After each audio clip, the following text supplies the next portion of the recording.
Hello નમસ્કાર વિદ્યાર્થી મિત્રો, નમસ્કાર.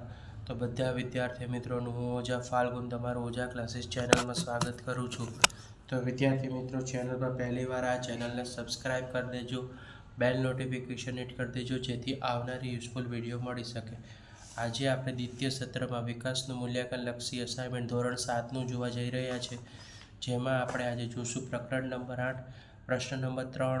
નીચેના દાખલા ગણો. 12 માર્ક્સના છે. 5માંથી ગમે તે 4 ગણવાના છે. તો પહેલું છે આપણું સરવાળા કરો. તો વિદ્યાર્થી મિત્રો, -1.7/12 વત્તા 2.3/4 થશે. તો વિદ્યાર્થી મિત્રો, સૌથી પહેલાં લસા લેતા આવડવું જોઈએ. 12 અને 4નો લસા લો તો શું થઈ જશે? 4 તેરી 12. તો અહીંયા આપણે શું લખશું? તો સૌથી પહેલાં લખવાનું કે -19/12 વત્તા 4 દુ 8, 8 ને 3 11, એટલે 11/4. બરાબર. બંનેનો લસા લઈએ તો છેદમાં કેટલા આવશે? 12 આવી જશે. બરાબર. ઓકે. તો 19 એકા 19, 11 તેરી કેટલા થઈ જશે? 33 થઈ જશે. તો હવે -19માંથી 33 બાદ કરો તો કેટલા વધે? 14, અને છેદમાં 12 ના 12. તો 14/12 અવયવ પાડો. 7 દુ 14 અને 6 દુ 12, બબે ઉડી જાય તો 7/6 આવે. બીજો છે 2.-3 વત્તા 3.7. તો હવે આ બંનેનો ગુણાકાર 10 દુ 20, 20 ને 3 23. તો -23/10, 20 તેરી 60, 60 ને 7 કેટલા થાય? 67, 67/20. તો 10 અને 20નો લસા શું થાય? 20 થાય. તો છેદમાં 20 લખી દો. તો અહીંયા આપણે લખશું 23 દુ 46 અને 67 એકા 67, -46 વત્તા 67 એટલે 21/20. તો 1.1/20 એનો આન્સર આવશે. ત્રીજા નંબરનો પ્રશ્ન છે -1.5/9 વત્તા 3.11/18. તો 9 અને 18નો લસા શું બને? તો 9 અને 18નો 9 એકા 9, 9 દુ 18. તો સૌથી પહેલાં આપણે એનું સોલ્યુશન કરીએ. 9 એકા 9, 9 ને 5 14. તો -14/9 વત્તાનું ચિહ્ન. 18 તેરી કેટલા થાય? 64, 64માં 11 નાખીએ તો 65, 65/18. બરાબર. અહીંયા આપણે કહી શકો 9 દુ, અહીંયા 2 વડે ને અહીંયા કેટલા વડે કરશું? 1 હારે. તો 14 દુ કેટલા થઈ જશે? 28 વત્તા 65 એકા 65, અને છેદમાં કેટલો? 9 અને 18નો લસા લઈએ તો 18 જ આવે. હવે 28 -28 વત્તા 65, એમાંથી બંનેનું કરો તો 28માંથી 65 જાય તો શું આવે? 37/18. તો હવે જોવાનું, નિશાની હંમેશા મોટાની લાગે. તો 37 પ્લસ છે તો તેથી પ્લસમાં આવશે 37/18. તો હવે 37/18. તો 18 દુ 36 ને 1 37. તો 2.1/18. આ રીતેનો આન્સર આવી જશે. દાખલા નંબર 4, -1.5/6 વત્તા 2.11/15. તો વિદ્યાર્થી મિત્રો, આનો લસા શું આવશે? 30 આવશે. 6 એકા 6 અને 15 દુ 30. તો સૌથી પહેલાં આપણે સોલ્યુશન કરીએ. 6 એકા 6, 6 ને 5 11. તો -11/6. 15 દુ 30, 30 ને વત્તા 11 તો 41/15. હવે બંનેનો આપણે ગુણાકાર કરીએ. રાઈટ.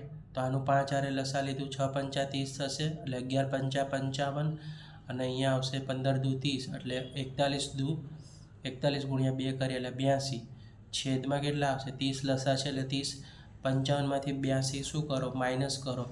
તો 27/30. તો 27 અવયવ પાડો. 9 તેરી 30 અને 10 તેરી 30. બરાબર. 3 3 શું થાય? ઉપર નીચે સરખા છે તો ઉડી જશે. તો 9/10 છે તમારો ફાઇનલ આન્સર મળી જશે. હવે બાદબાકી કરો. 2.1/3 -3.1/2. તો આનો સીધો ગુણાકાર 3 દુ 6, 6 ને 1 7. તો 7/3. 2 તેરી 6, 6 ને 1 7, 7/2. આ બંનેનો લસા લો તો 3 દુ 6. તો સૌથી પહેલાં 7 દુ 14 અને 7 તેરી 21. રાઈટ. 14માંથી 21 અને છેદમાં 6. તો 14માંથી 21 જાય તો કેટલા આવે? તો કે -7 વધે. 7/6. તો આપણે હવે એનો અવયવ પાડે તો 1.-1/6.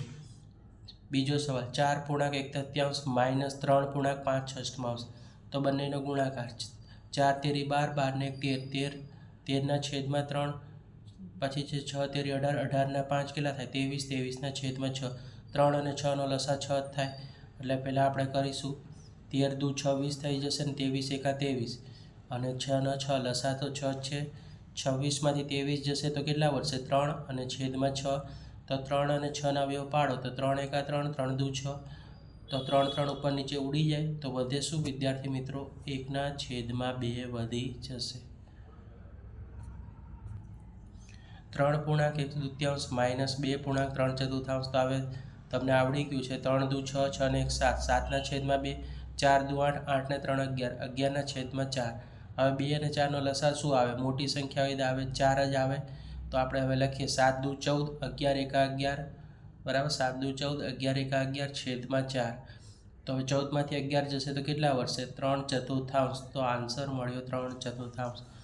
હવે નેક્સ્ટ દાખલો 5.5 માઇનસ 2.1 તો 8 પંચા 40 40 ને 5 45 ના છેદમાં 8 4 દુ 8 8 ને 1 9 9 ના છેદમાં 4 તો 8 અને 4 નો લસા શું આવે 8 જ આવે બરાબર તો 45 એકા 45 9 દુ 18 છેદમાં 8 45માંથી 18 બાદ કરો તો તમને કેટલા મળે 27 27 ના છેદમાં 8 તો આપણે લખી શકીએ કે 27 ના છેદમાં 8 8 તેરી 24 24 ને 3 27 તો 3.3 ના છેદમાં 8 છે તેનો આન્સર મળી ગયો ફાઇનલ આન્સર.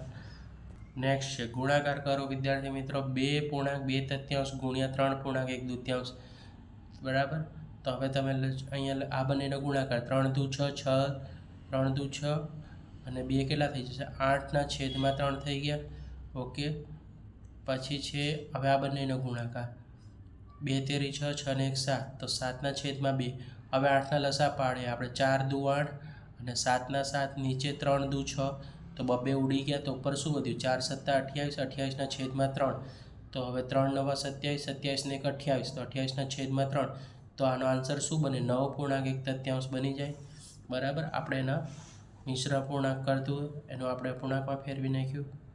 હવે છે 2.59 ગુણ્યા 1.4 તો હવે જો આ બંનેનો ગુણાકાર 9 દુ 18 18 ને 5 23 23 ના છેદમાં 9 23 એકા 23 23 ને 4 27 તો 27 ના છેદમાં 23 બરાબર આ બંનેનો ગુણાકાર અને છેદ હંમેશા સરખો રહે છેદ કોઈથી બદલાય નહીં બરાબર. હવે જો 23 23 છે તો આ 23 ઉપરના 23 અને નીચેના 23 બંને ઉડી ગયા તો હવે 27 ના અવયવ પાડે 9 તેરી 27 અને છેદમાં 9 રહેશે તો 9 9 ઉડી ગયા તો જવાબ શું મળે આપણને 3 મળે તો આ રીતે તમારે આન્સરનું સોલ્યુશન મળી જશે. હવે 2.1 ગુણ્યા 3.22 ના છેદમાં 23 તો હવે 11 દુ 22 ને 23 23 ના છેદમાં 11 23 તેરી 69 69માં 22 નાખીએ તો 21 ના 91 ના છેદમાં 23 23 ના છેદમાં 91 11 ના છેદમાં 23 બરાબર આ રીતે છે. તો હવે આપણે જોઈએ 23 23 શું થાય ઉપર નીચે ઉડી ગયા તો 91 આપણે છે તો કઈ રીતે થઈ જશે તો આપણે કહી શકીએ 91 આપણે અવયવ પાડીએ તો 11 8 88 88 ના છેદમાં 3 તો 8.3 11 આવી જશે બરાબર.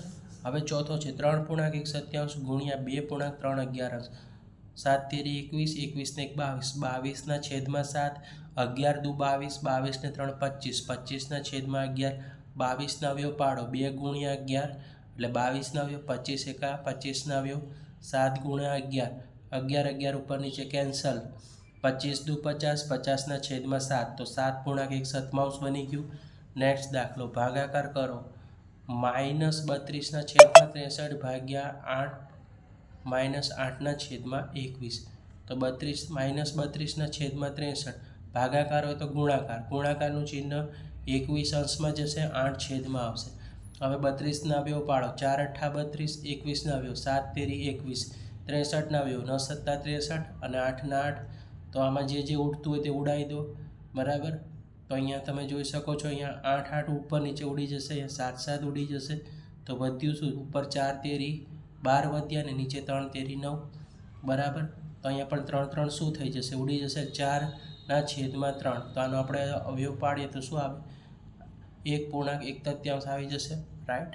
આ રીતેનું સોલ્યુશન 51 ના છેદમાં 64 ભાગાકાર 85 ના છેદમાં 96 51 ના છેદમાં 64 ભાગાકાર હોય તો ગુણાકાર 96 ઉપર જશે 85 શું આવી જાય નીચે આવી જાય તો ભાગાકાર છે 17 તેરી 51 એનો આપણે અવયવ પાડ્યા 95 16 6 96 64 ના 16 ચોક 64 17 પંચા 85, 85ના અવયવ પાડી દીધા, બરાબર. હવે જુઓ જે ઉડતું હોય ઉડાવી દો, 17 17 ઉડી જાય, 16 16 શું થઈ ગયા, ઉડી ગયા, બરાબર, રાઈટ. તો અહીંયા આપણી પાસે શું વધ્યું, 3, પછી અહીંયા 3 વધશે, અને અહીંયા 2 વધ્યા, 3 દુ 6, 6ના અવયવ આપણે અવયવ પાડે, 3 દુ 6, 4ના અવયવ પાડો, 2 દુ 4 અને 5ના 5, બરાબર. 2 ઉડી ગયા, તો ઉપર શું વધ્યું, 3 તેરી 9 અને નીચે વધ્યું 2 પંચા 10, તો -9/10, બરાબર. આ રીતે કામ કરવાનું છે. 11/8 2 પૂર્ણાંક 1 16અંશ, 11/8 16 દુ 32, 32 ને 33, ભાગાકારનું ચિહ્ન છે તો ભાગાકાર, નીચે જ્યારે ભાગાકાર હોય ત્યારે ગુણાકાર થઈ જશે નીચે સ્ટેપમાં. 11/8 16 અંશમાં 33 શું થઈ જશે, ભાગાકારમાં જતા રહેશે, એટલે છેદમાં 11/11 16ના અવયવ પાડો, 8 દુ 16, પછી 8ના 8 33ના અવયવ 11 તેરી 33, તો 8 8 કેન્સલ થઈ ગયા, તો વધ્યું શું ઉપર, બરાબર. 11 11 પણ ઉડી જશે, તો 2/3, તો આન્સર મળી ગયો આપણને 2/3. ઓકે, સ્ક્રીનશોટ પાડી દેજો. વિડીયો પસંદ આવે તો વિડીયોને લાઇક કરી દેજો, ચેનલને મિત્રો સુધી શેર કરવાનું પણ ભૂલતા નહીં. 5.5 ભાગ્યા 2.1/4, તો હવે તમને આવડે છે. 8 પંચા 40, 40 ને 5 45, 45ના છેદમાં 8, ભાગાકાર છે. 4 દુ 8, 8 ને 1 9, 9/4, 45ના છેદમાં 8 ભાગાકાર છે, તો નીચે આવે ત્યારે ગુણાકાર, 4 અંશમાં જશે, 9 છેદમાં, વ્યસ્ત કરી નાખ્યું. 45ના અવયવ 9 પંચા 45 અને 4ના 4, 8ના અવયવ 4 દુ 8, 9 એકા 9. જુઓ સરખે સરખું ઉડાવી દો, 9 9 ઉડી ગયા, બરાબર. 5ના છેદમાં કેટલા વધ્યા, અહીંયા 2 વધ્યા, 4 4 પણ ઉડી જશે, તો 5ના છેદમાં 2, 5ના છેદમાં 2 છે, તો 2.1/2 લખી શકાય. Chapter number 10. જો x બરાબર 1 અને y બરાબર -1 હોય તો નીચેની કિંમત શોધો. 3xy, તો 3xy એટલે જ્યાં આપણે x દેખાય ત્યાં આપણે 1 મૂકવાનો, ને y દેખાય ત્યાં -1 મૂકો, તો 3 3 પછી કૌંસની અંદર 1, અને અહીંયા આપણે શું લખશું, કૌંસની અંદર 1 એટલે ગુણાકારનો સંબંધ, તો 3 એકા કેટલા થાય, 3 -3 એનો આન્સર. x² + y², x દેખાય ત્યાં 1 મૂકો, y બરાબર 1 મૂકવાનું, બરાબર, પણ -1, તો હવે એ x² એટલે 1 વર્ગ, y² એટલે -1 વર્ગ. હવે 1 વર્ગ 1 જ થશે, 1 વર્ગ 1 ને 1 2 થઈ જશે, બરાબર. ઓકે, x ની 3 ઘાત, y ની 3 ઘાત, x દેખાય ત્યાં 1 મૂકો, y બરાબર 1 મૂકો, માઇનસ, રાઈટ. તો હવે 1ની 3 ઘાત -1, અને કૌંસની અંદર પણ 1ની 3 ઘાત, એટલે 1નો ઘન 1 જ થશે, માઇનસ છે તો -1 નો ઘન 1 ના 1, માઇનસ માઇનસ શું થાય, પ્લસ, 1 ને કેટલા થઈ જશે, 2, તો તેનો જવાબ આવશે 2. ચોથો દાખલો, 2x² -1, x દેખાય ત્યાં 1, y -1, 2 ના 2, x દેખાય એટલે 1 વર્ગ, માઇનસની નિશાની, y દેખાય એટલે -1, 2 ના 2, 1 વર્ગ 1 થઈ જશે, ઓછી ઓછા વત્તા 1 ના 1, 2 ને 1 કેટલા થઈ જશે, 3, તો ફાઇનલ આન્સર તમારો 3 મળી જશે. પ્રકરણ નંબર 13. નીચેની આકૃતિમાં કેટલા સમઘન છે જણાવો. તો વિદ્યાર્થી મિત્રો અહીંયા જોઈ શકો છો, 4 4 દુ 8, 4 તેરી 12, 12 ને 4 કેટલા થઈ જશે, 16, તો પહેલાંનું 16 થઈ જશે. 3 ને 3 6 જ, બરાબર. 4 દુ 8, 4 4 6 કેટલા થઈ જશે, 24, ટોટલ કેટલા થઈ ગયા, 24 છે, તો બીજાનો આન્સર શું મળી ગયો આપણને, 24, પહેલાંનો આન્સર 16. હવે ત્રીજું છે, બરાબર, સમઘન છે, તો આનું 3 3 ને 3 6, 6 ને 3 9, 9 દુ કેટલા થઈ ગયા, 18 થઈ ગયા, બરાબર. હવે આનું કેટલું થઈ જશે, આનું 12 થઈ જશે, 2 ને 2 4, 4 ને 4 8, 8 ને 4 12, બરાબર. ઓકે, પહેલામાં 16 આન્સર, બીજામાં 24, ત્રીજામાં 18 અને ચોથામાં 12. ઓકે, પાંચમી આકૃતિ છે, આમાં કેટલા આવશે, આમાં 10 આવી જશે, બરાબર. નેક્સ્ટ આકૃતિમાં કેટલા આવશે, 27 આવી જશે. 3 3 દુ 6, 6 ને 3 9, 9 તેરી 27. ઓકે, અહીંયા તો તમને ખબર જ છે, 4 નવા કેટલા થઈ જશે, 36 થઈ જશે. ઓકે, અહીંયા જો તમે 2 2 ને 3 5, 5 ને 3 8, 8 ને 3 11 ને 3 14, તો અહીંયા આવી જશે 14. ઓકે, પ્રશ્ન નંબર 2 છે, નીચેના કોષ્ટકમાં જવાબ લખવાના છે. પાસો, તો ઊભા કાપથી આડછેદનો આકાર કેવો હોય, પાસો તમે જોયો હશે તો ચોરસ છે, અને આડા કાપથી આડછેદનો આકાર પણ ચોરસ, રાઈટ. પાણીનો પાઇપ કેવો હોય છે તો તમે જોઈ શકો છો લંબચોરસ અથવા ચોરસ, તો લંબચોરસ અથવા ચોરસ. અને આડકાપથી છેદનો આકાર કેવો હોય છે? વર્તુળાકાર, બરાબર. આ રીતે તમારે કરવાનું. આઈસ્ક્રીમનો કોન તો ત્રિકોણ હોય છે, અને આડકાપ છેદમાં કેવું આવશે? વર્તુળ, બરાબર. ઉપરથી તમે ગોળ પણ જોયેલો હશે, એનો આકાર ત્રિકોણ. ઈંટ તો લંબચોરસ જ હોય છે, બરાબર, રાઈટ. એમાં વર્તુળ આવે નહીં. એટલે લંબચોરસ વિદ્યાર્થી મિત્રો લખજો. વિડીયો પસંદ આવે વિડીયોને લાઇક કરી દેજો. ચેનલને સબસ્ક્રાઈબ ના કરી તો સબસ્ક્રાઈબ કરી દેજો. બેલ નોટિફિકેશન હિટ કરી દેજો. વિડીયો શેર કરી દેજો, કમેન્ટ કરી દેજો, રાઈટ. અને સબસ્ક્રાઈબ કરવાનું ભૂલતા નહીં. નેક્સ્ટ વિડીયોમાં આપણે પ્રકરણ નંબર 9ના દાખલા તમારા માટે લાવશું, જેથી તમને એક્ઝામમાં સારા માર્ક્સ મેળવી શકો છો, રાઈટ. હવે આપણે નેક્સ્ટ વિડીયોમાં મળશું. Thanks for watching.